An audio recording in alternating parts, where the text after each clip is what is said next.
Kaikuren ustez, ekoizpen arduratsua da behiak gure larreetako belarrez elikatzea eta horrela gure ingurunea zaintzea. Kaiku kilometro zero, ekoizpen arduratsuko esnea.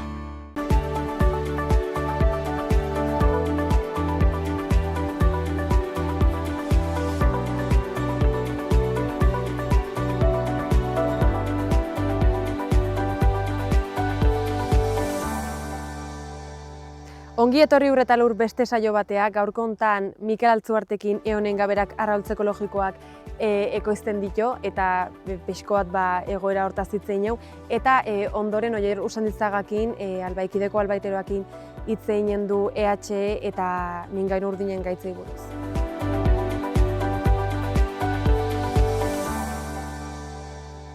Bueno, esan bezala Mikel Altzuartekin gaude, berak arraultze ekologikoak ekoizten ditu hemen Arizkunen, imaginat urte damakizki sektore hontan lanen, eta beste hainbeste ere bai aktiboki kontzientze kanpainak eta bar iken eta bueno, ekologikoai beidetuz lehenbizi oreka baten nola bilatuko zinuke egitan ekologikoa saltzen den hitz hortan dagoen realidaden atzetik. Bai, bueno, azkenean ekologikoaren zigiluak eta zigilu horrenpean lan egiteak zer erran nahi duen eta berez erran dezagun hori da konpendio bat edo konsenso bat eman zela joan den mendean ikusiz, hain zuzen ere, nekazalgoa eta abeltzantza bazaiela modu produktibista batean industrializatzen eta lurrarekin lotura galtzen ari zela orokorrean eta gero eta produktu gehiago ibiltzen ari zirela kontrastatu gabe horrek elikagailuetan zer eragin eta horren ondorio ze osasun izan zezaken jendearen elikaduran eta osasunean, ez? Orduan zigilu horiek sortu ziren, nolabait ere itzultzeko edo bertze ekoizpen modu bat garatzeko, ez? Gertatzen dena da, nekazaritza ekologikoa hazi egin da lurraldez eta ikusi delakoz hirietan sortu dela kontzientzia bat, kontsumo kontzientzia bat, non badagolakoz kultura bat frogatu duena urtetan zehar haunitze produktu kimikoek erabiltzen direnak hainbat arlotan, hainbat arlo industrialetan, gerora kalteak sortzen dituztela eta batez ere elikagaietan hori oso importante izan da, ez? Orduan hori da pixka bat garatu duena hirietako kontzientzia bat kontsumitzeko erran dezagun produktu sanoagoak edo garbiagoak eta horrek ekarri du garatzea edo aurrera nekazaritza ekologikoaren zigilupean lurraldea gero eta gehiago izatea. Baina horrek ez du erran nahi horrek produkzioaren arlo guziak hartzen dituenik, ez? Berez ekologiko hitza ere zer den eta zer erran nahi duen, nekazaritza zigilu horrek esaten dizuna da arau batzuk bete behar dituzula. Hori nola egin arautegi bai jarri da. Orduan toki guztietan bezala, bizitza ekonomizista hontan edo etekinak bilatzen dituen enpresa garelakoz denak, orduan ikusi dugu ja hasierako idea eta filosofia hori pixka bat ere galdu dela, zeren ekonomizismo horrek jaia ekarri du interes ekonomikoiek sartzea produkzio ekologikotan. Orduan, abelazkuntzan hori ikusten da gehien bat arraultzen ekoizpenean, zen joan dira normatiba interpretatuz. Azkenean hori nola plasmatzen da arautegi batzuetan, ezin dira sintesi kimikoko produkzioak erabili, halako neurria bete behar dira, baina gero arauiek interpretatu egiten dira eta posibilitatu egiten dira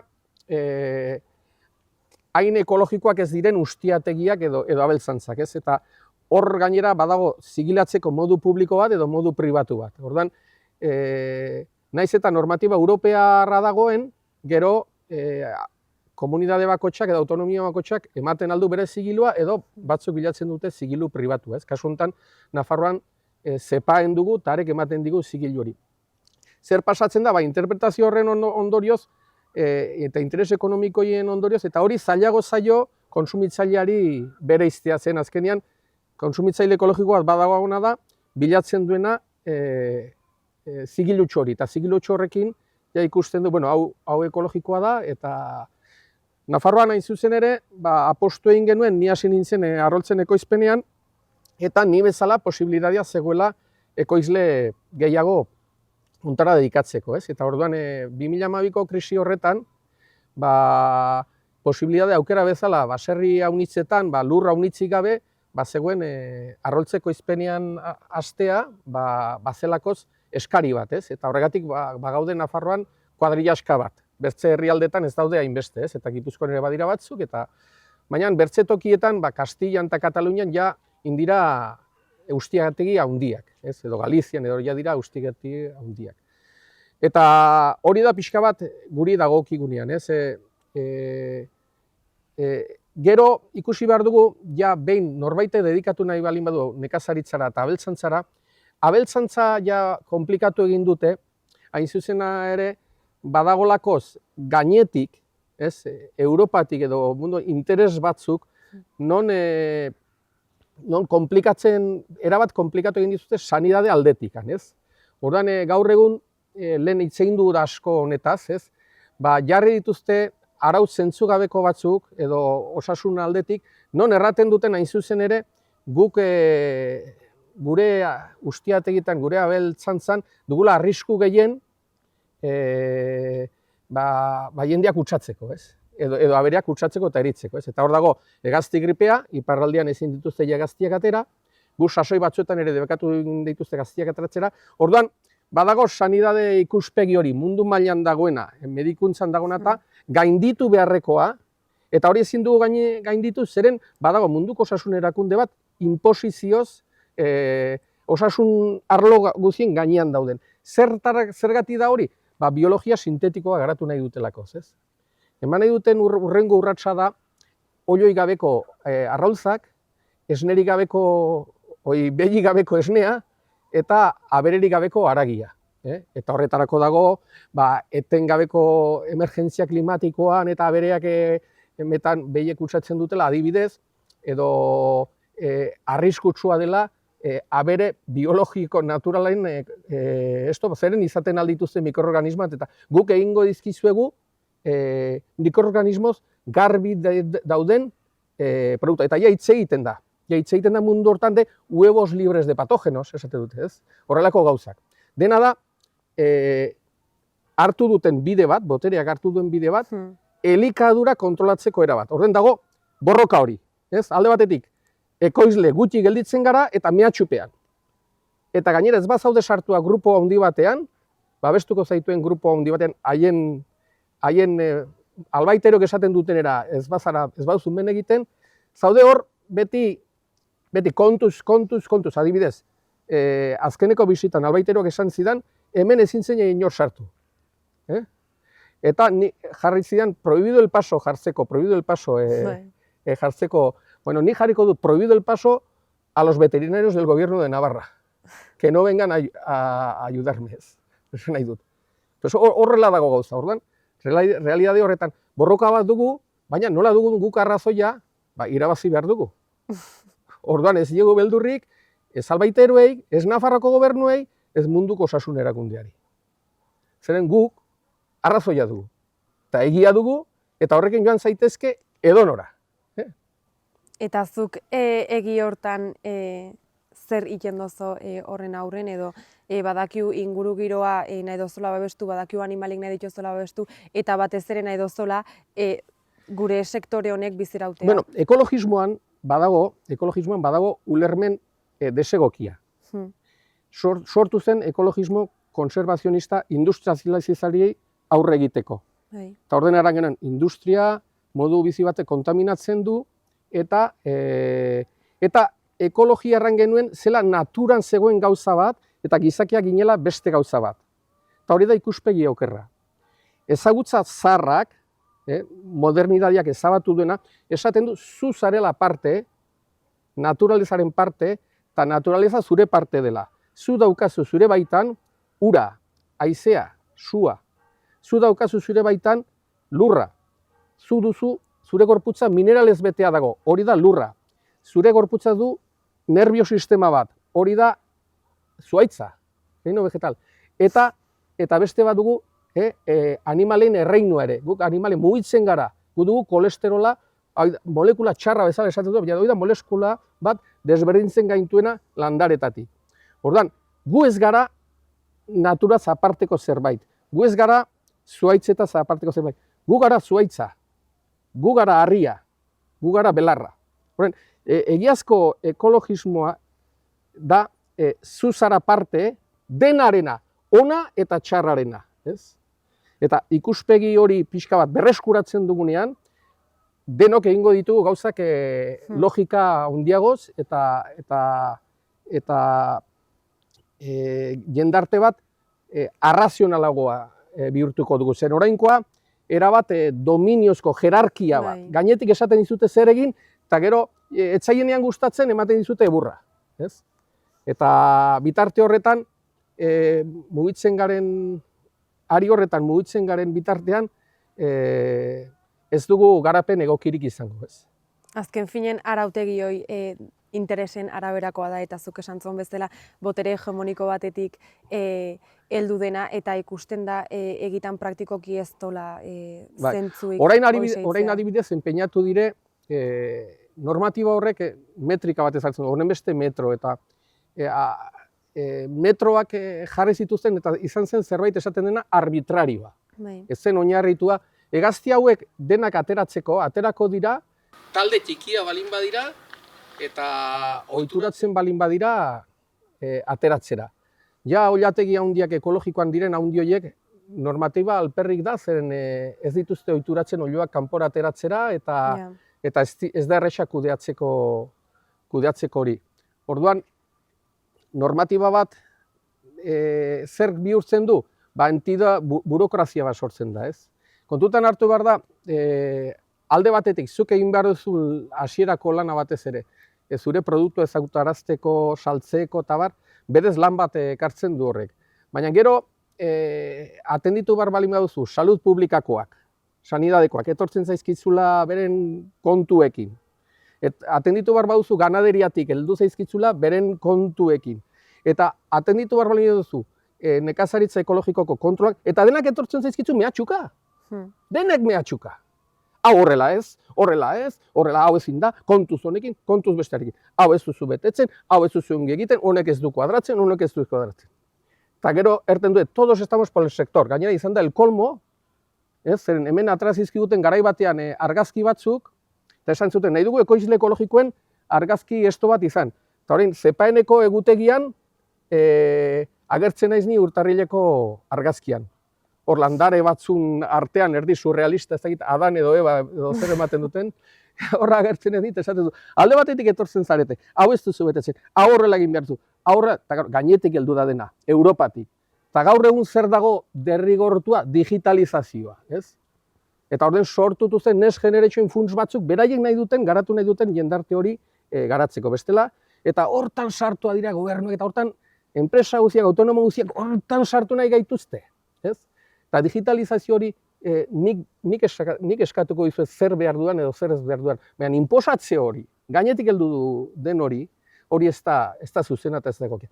Orduan, konbibitu behar duzu guzti hauekin, alde batetik, ateratzen dizute argazki batean kalendarioan, esate duzute potentziatu behar da nekazaritza ekologikoa, sektore ekologikoa, baina bertze alde batetik, hasten zarenean, hau ezin duzu, kontuz honekin, kontuzarekin, nardatu arte, ez? Eskerrak, badugun xaloa bezalako telebista bat, non, pentsatzen duten arteko modua baduten, ez? Zeren hori ez da gertatzen toki gehienetan, nahi dute. Argi dau, esatena izan nahi bai heldu dela, kapitalismotik eta globalizaziotik, bainozuk eguneroko hortan interes hegemoniko oik hausten dituzun hortan, nola egiten dozo kontzientzia kanpainak edo sentsibilizazio kanpainak ematez gain edo politikoki bai aktivista izatez gain, nola afrontatzen dituzo arautegi oik? Bueno, normalean esaten digutena betetzen dugu oreka batean, Bai. oreka batean. Ez beti, ez dena edo zentzudun batean, eta hor gaude, ez? Adibidez, prohibido el pasoko letrerorik ez dut pasuko hemen nik. Eta konbidatuko jende etortzera. Zeren zuek ez duz ekartzen salmonela. Hori badakite eurek. Zuek ez duzela salmonela honat ekartzen. Ez dituzela agente patogenoak ekartzen. Hemen ni baitut 20 urte eta ez zer gertatu. Problema ez da, arriskoa ez dira agente patogenoak, arriskoa dira hori pentsatzen duten albaiteroak, ez? Horan, horrekin konbibitzea deserosoa da. Noraino aliatuko garen? Ez dakit. Baina ni joaten ezenean Iruñan nire satisfakzioa da, esaten diatenean, yo compro de tus huevos, son buenísimos, me encantan, o son los mejores, esaten dizutenean, ez? Igual esaten dizute, pues, badakizu, ez? Ba, horrek ematen dizu satisfakzioa. Etortzen zaitzunean unate beste funtzionario bat, pasatu baruzun rato txar bat, trago txar bat, ez? Hori da gaur egunekoa. Eta ni txikitatik abeltzaina naiz. Eta eman ditut hitzaldiak hor barna, nola ikusten duten ze lana egin duen albaitaritza sistemak abeltzantzan desagerpenean. Desagerpenean. Osea, alde batetik dago merkatu bat, energiak baldintzatzen duena, eta geopolitikak baldintzatzen duena, eta haiek sortzen dute egoera bat, gerren bitartez, petrolioaren bidez, ez dakizen, energia kostuak igotzeko. Energia kostuak igotzen balin badira, ekoizpen kostuak igotzen dira, inflazioa igotzen da, eta zu ez zara libratzen hortaz. Ez zara libratzen hortaz. Baina inor, denek eskatzen dugu, politikoki, soberania, buru jabetza, baina denek uko egin diogu horri. Utzi dugu, kanpoko faktoren eta kanpoko erakunden gain, jaia erabakigune garrantzitsuenak, ez? Eta bai osasun arloan, eta bai ekonomia arloan. Osasun arloan eta ekonomia arloan ez dagoenean buru jabetzarik, inongo aktibitate ekonomikorik ez du garapen posiblerik. Hori da dagona. Zer egin dugu, nola egingo dugun? Aitzinet eginen dugu, etorkizunean aski zaila egiten balen badekute honekin segitzea, bertze zerbait egingo dugu. Argi dauzuek Bertze zerbait egingo dugu, ez? Seitzeko asmoa daukezuela eta egikine bai aurra zoazteala, baina bai kuk saiatzen duna iken da ahotsa ematea olako situazioai, eta ebai lehen ditzen duna, kontsumitzaileek berak ikustea ebai bakoitzek zerbait dezakeula eta hartzea kontzientzioi ez dela dena lehenbiziko informazioan jasotzen dozuna baitzik eta atzetik gauze asko ze gehiago daudela, adibidez saltzen dien arrultzka jatan dauden numerazioekin esaten dena egitan gero igual ez dela hola, ez? Bueno, azkenean bai, egia da hori ikusi izan dugu,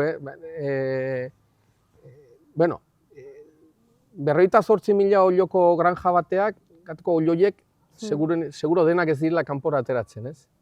Esan nahi dut, ez? Eta denek izango dute zigile ekologikoa, ez? Hori izan dizut, arazori dagola, araut bat betetzea balin bada, legea egiten den tokian trampara egiten da, ez? Esan nahi dut, edo interpretazioa egiten dut, edo esaten denean horren beste lur behar dutela kanpoan hegaztiek, interpretatzeko aukera ematen du reglamentua berak. Erresa da, jartzen du, oiloek behar dute 4 metro karratu kanpoan parke alternatiboakin. Hori ulertzen alduzu, 4 metro parke batean eta beste parke alternatiboan beste 4. Baina esaten duzunean, 4 metro karratu kanpoan parke alternatiboakin, batzuk azkeneko interpretazioa da 2 metro parke batean eta bertze 2 metro parke batean. Ja kentzen ari zara lurra, ez? Beraz, animale gehiago sartzen aldituzu. Hori da legeak nola egiten diren, ez? Espero du zuk egitazko legek edo lege propioik eraikitzen ditunak nekazarik abeltzainek eta lehenbiziko sektoren dauen jendekin azkenen lortzea garaipena eta etorkizunen lortzea inposatutako arautegi guztiokin bukatzea. Bai, hori da, ez? Alde batetik, esaten da, alde batetik dago ikuspegi bat, ez?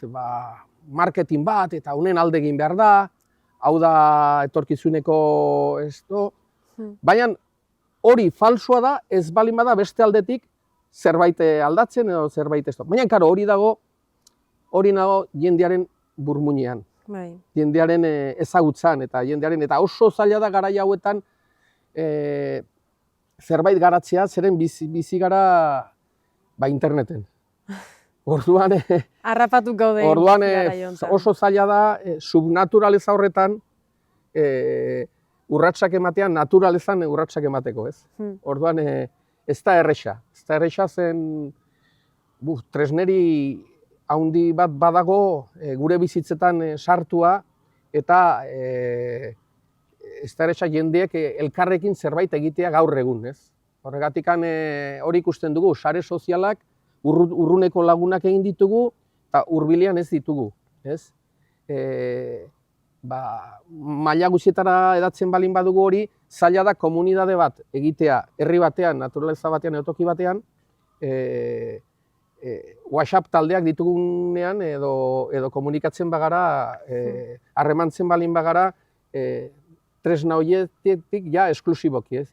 Orduan, aldatu da edo aldatzen ari da jendarte hau horren bertzean, bakotxari kokatzea kostatzen zaiola, edo bertze ritmo batzuk dituela, ez? Bederen,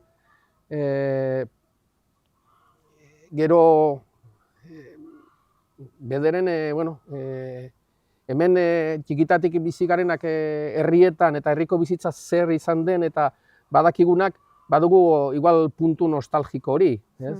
Baina gero pixka bat hemen pentsatu behar dugu denek heldu garela mundu hortara zerbaitera, eta guri tokatu zaigula paper bat betetzea, zuei tokatzen zaizuela beste bat, eta beste belaunaldi beste bat. Eta gu konfiantza dugu, heldu diren belaunaldiak, iratzartze bat sortuko dutela beste ongan ere, ez? Esan nahi dut, etorriko zareten belaunaldi berriek hasiko zaretela munduan ditugun arazoei edo ditugun estoi aurre egiten eta horiek gainditzen, ez? Bai. Seguro nau gaindituko ditula, eta gutxienez saiatuko gala gainditzen, eta esan duzun bezala bertarako elkartasun bate bai lortuko dula denan arten, eta zuri bezalako jendei kaso inez bai heldu den generazioekin, gure kasun guk, ineula zerbait bai honekin bukatzeko. Eskerrik asko, Mikel. Bai, zuei, mil esker. Kaikuren ustez, behiak gure larreetako belarrez elikatzea da ekoizpen arduratsua, eta horrela gure ingurua ezagutzen dugun moduan zaintzea. Esnea egunero jasotzea freskotasunari eusteko, eta abeltzain guztiei laguntza bera ematea. Horregatik, kalitate handia eta zaporea du Kaiku esneak. Kaiku kilometro zero, ekoizpen arduratsuko esnea. Bueno, guain oier Usanizagakin elkartu galba ekideko albaiteroa da bera, eta itzen behau bi gaixotasunetaz azken aldin asko aidienak afektatzen azindai eta beltzainei, EH eta mingain urdin gaixotasunak. Orduan, hasteko kontatu pixkoat zer den EH gaixotasune bera? Egunon. Azken lehengo udazkenetik onata, pixka bi eritasunik izan dire solasak gehiena, hitz egiten eman duena sektorean, alde batetik EH hau, dela enfermedad hemorragika hipozeotika. Eta izan da eritasun bat, printzipioz, baztanaldean agertu zen lehengo urtean, lehenbiziko aldiz, diagnostikatu zen iraila urrial inguru hortan, eta ira urtuzkoztik hemen gelditu zaiguna, ez? Virus batek eragiten du eritasun hori, eta nahiz eta jendeak pixkat moskitoan gaitzan izena jarri dion, moskitoa berez ez du inungo kulpik. Moskitoa ez da kanpotik etorri den gauza bat, moskitoa berez hemengoa da, hemen bizi izan du da beti, gertatu dena da, egon zen kontagio bat, lehenbizi Espainian sartu zen, Valentzia inguru hortan agertu zen eritasune, gero Gipuzko aldera pasatu zen, eta gero Gipuzkoatikan, Naparro aldera eta zabaldu zen. Orduan, moskitoak horre egiten duen gauza bakarra da, moskito bere jateko moduan, azinda bati pikatu edo zizta bat egiten dio, odola xurgatzeko, eta odol hortatik birus hartzen du.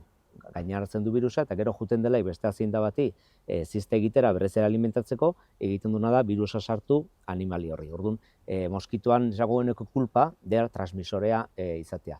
Eta moskitoa, jende asko petxatzonagatik, ez da kanpoko moskito bat. Moskito hori beti egon da hemen, eta klima honi dago egokitu. Horregatikan, askotan, lehengo urtean petxatzen zena, negu etortzean, kasuak eta geldituko zela, ikusi da, bai kasuak apaltzen diela, porque moskitoan zikloa, esango gunike bizkak gelditueten dela, baina gaitzak hemen segitzen du. Orduan, garbi ikusi zen, lehengo urtean irailean hemen agertu zenetik, iraila, urria, azaroa intzuen kalte gehiena, neguan zehar kasuren bat ikuste genuen, Gero egia da udaberri eta udara partean ez dugula ikusi gauza handirik eta aurten berriz ere iraila urri aldera berriz ikusi ditugu lehenbiziko kasuak, ez? Orduan, eritasuna hemen egotez aparte oso lotua dago moskito horren ziklo edo bizitzei zikloa, ez? Ikusten dugu sobeto iraila urri hasieran kanpoan izaten dira kasu gehienak, eta gero negu sartzen di joan bezala, moskito berare ikusia dago 16 gradutik azpire ikuilu barrenetara sartzen dela, eta ikuilu barneko kasuak hasten dira, ez?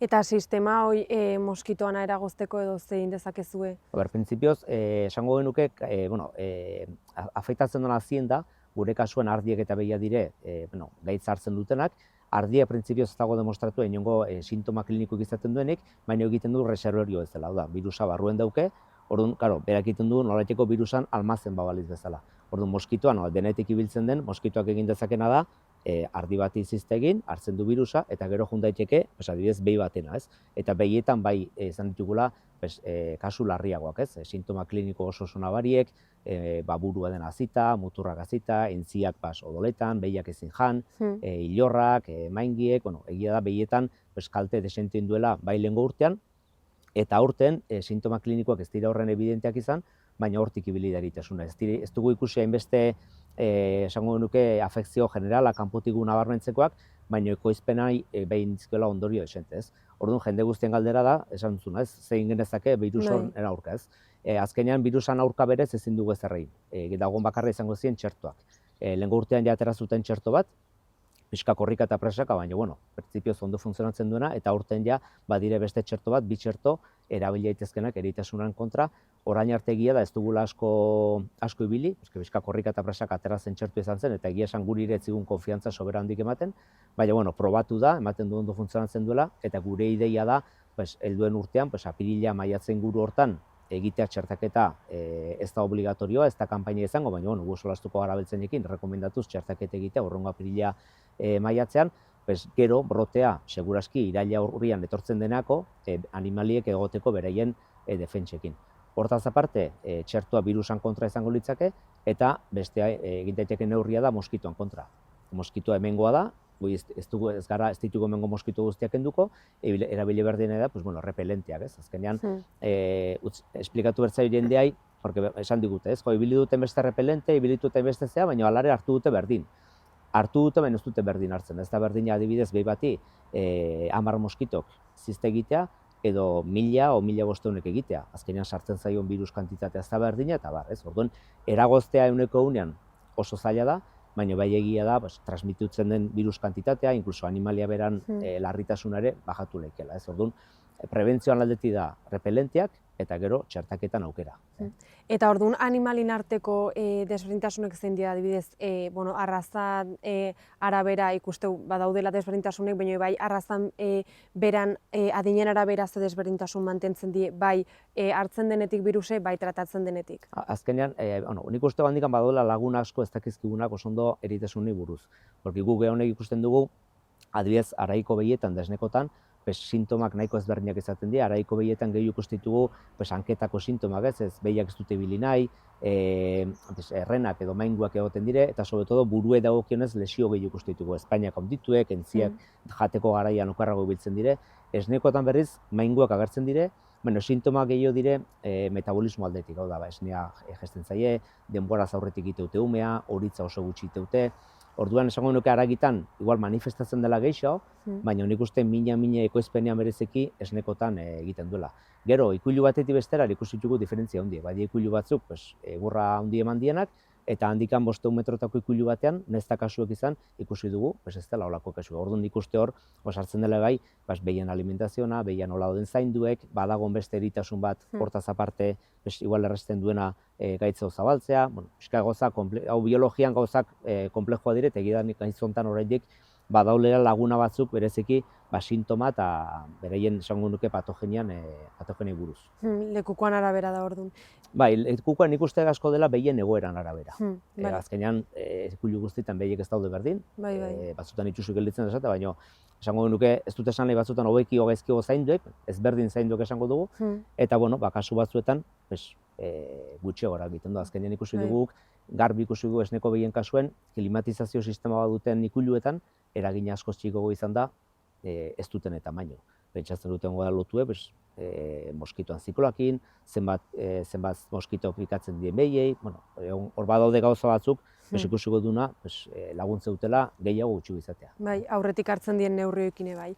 Eta orduan txertaketa itzin dozu lehen, nola ematen da prozesu hori edo zuek albaiteroan esku hartzea nola ematen da abeltzainekin edo? Gu abeltzainekin azkenean esneko biletan, eta pararegikotan bai, kasi egunero gabiltza. Orduan ikustitu kasuan nola idien agertzen, ez? EHN kasuan txertaketa ez da obligatorio eta ez da kanpaina ofizial bat. Da laborategi batek atatako txertoa eta kostea eta dena da pribatua.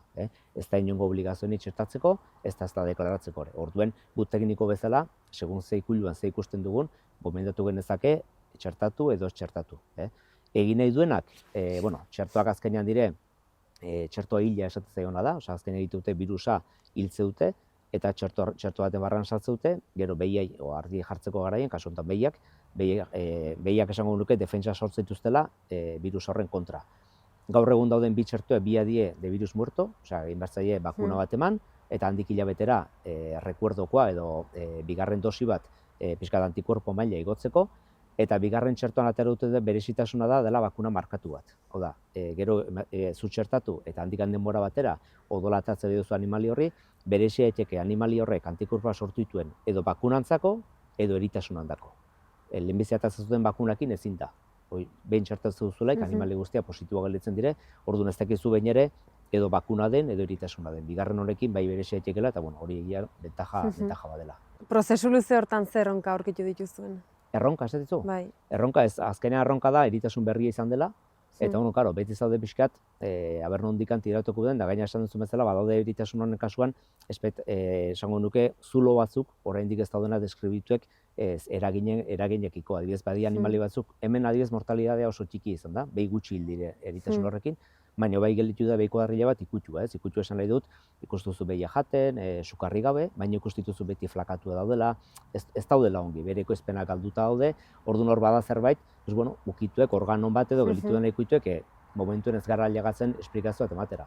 Pentsatzen dut eritasun guzti bezala, beharko dire 8-10 bat urte, estudioak eta azterketa egiten dihoazten bezala, jongo garela pixkat ondorioak ateratzen luzera.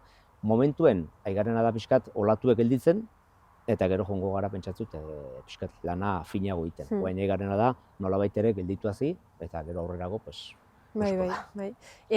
Datun arabera, Espainiar estatun euneko 5 baino gutxio bezala estimatzen da hildela EH-ekin, baina mingaino urdinei buruz hitz egiten badu desberdintasunek bai aurkitzea Josu Sarobekin, Nafar gobernuko albaiteroekin hitzen ginen hortaz, baina zuk egunerokotasun baten bizitzen dituzonez, aklaratu pixko bat bi gaixotasun arteko desberdintasunoik edo. Nik uste jende asko nahazituela bi gaitzak, ez? Eta ez dute elkarrekin berez ikusteko duten bakarra da, biek virus batek sortua diela, bakoitza bere virus ez berdina, baina virus batek sortua diela, eta transmisioa moskiton bidez dela. Moskitoa ez da berdina, EH-ena eta mingain urdinena. Orduan, egia da jendea pixkat elkartu dituela biek, baina dire bi eritasun erabat ez berdinak, ez?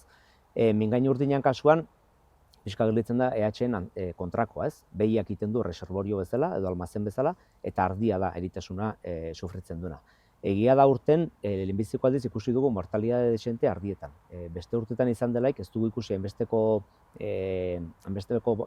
patologia, enbesteko patogenia, baina urten egia da, ardiek eta hiltzen ikusi dela, inkluso ikusi dugu animaliak, signo klinikoekin, mingain urdinagatik, ez? Hartzaien kasuan, duen importantzia aparte, mingain urdinean kasua da, enfermedad la fronteras edo nolabait ekonomikoki duen ondorioa, ez? Azkenean, haragien esportazioa efektatzen dio, animali mugimenduei, eta gero aparte, hartzainan, ekoizpenan barruen egoten dien galerak. Mortalitatean gaur egun esaten da, 8% iritsi daitekela, nahiko numero importantea da, eta kasu hontan bai dagoela kanpaina bat obligatorioa, momentuen txertuik ez dugu, baina esan digutenagatik errego ondorenean, urtarrila ardira jasiko gara kanpaina. Pixkat preferentzia emango diogu ardiei, eta behiakin behar dire, baina esango nuke pixkat bigarrengo tanda batean bezala egingo diela. Eskerrik asko informazioagatik eta espero du lan horrekin azkenen bukatzea gaixotasunokin. Zuei.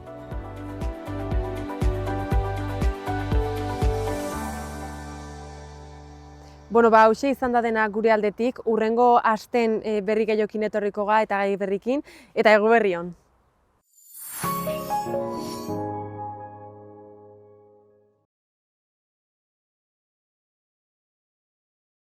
Kaikuren ustez, ekoizpen arduratsua da gure abeltzain guztiei, handiei naiz txikiei, laguntza bera ematea. Kaiku kilometro zero, ekoizpen arduratsuko esnea.